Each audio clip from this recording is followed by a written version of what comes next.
Alright guys, today we're going to do a gear oil change on a CR500. I tried finding a video to show people how it was done before, and I couldn't find one for the CR500 specifically.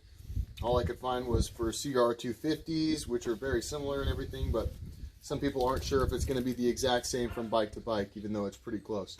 So first things first, the drain plug for the gear oil change is on the underside of this bike. It's not like a YZ85 or a lot of those YZ bikes where the drain plug's on the side. It's going to be directly underneath.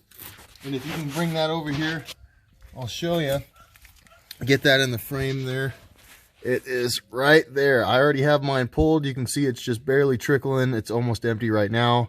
But that right there is the drain plug. It takes a number 17 metric on a 93. Not sure when that changed or if it changed from year to year, but 93 CR500 is going to take a number 17 metric on that drain plug, and it's directly underneath. So you're going to have to put it on your stand a little bit far back compared to where you normally would. It's not really well balanced like that, so be careful that the bike doesn't fall over. But warm up the bike, pull that drain plug and drain it all, and then we'll go ahead and fill it up. All right, so this is the right side of the motorcycle. This right here is where you would fill it in. There's a little cap right there. Make sure you pull that cap while you're trying to drain it. That way there's no back pressure inside the motor that's keeping more oil in than you need. You're gonna need 23 US ounces, fluid ounces for this. 23 for oil changes and 25 for disassembly. So if you take the whole motor apart, clean it entirely out, put it back together, like say you're doing the top end or what have you, you're going to want to fill it back up with 25, but there's always going to be residual on a drain, on just a regular oil change, so we're just going to go back in with 23. This is what I like to use for my CR500. A lot of people use automatic transmission fluid. It's a lot easier to find, a lot cheaper.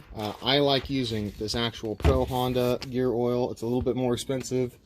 But then again, for how often I do this and for how much fluid it actually takes, it really doesn't cost all that much more. And I have heard that using the automatic transmission fluid does end up getting dirtier faster or contaminated faster, whatever that's supposed to mean.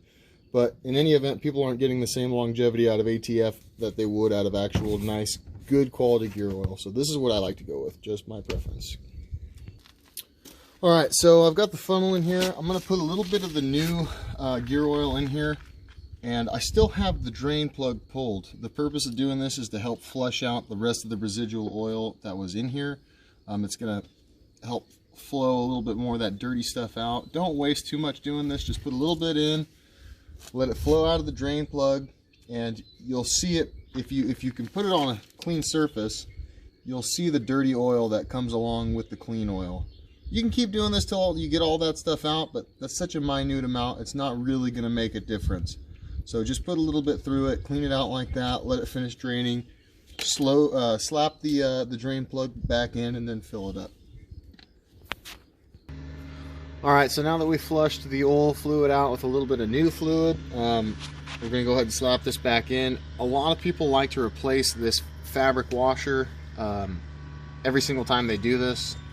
I'm going to leave it on there for now. I'll probably change it next time. I'll leave that up to you guys. We'll put that back in, and then we'll start pouring the 23 ounces of new fluid in. Once the 23 ounces of new fluid is in, we're going to put the plug back in the top end of the motor, and that's it.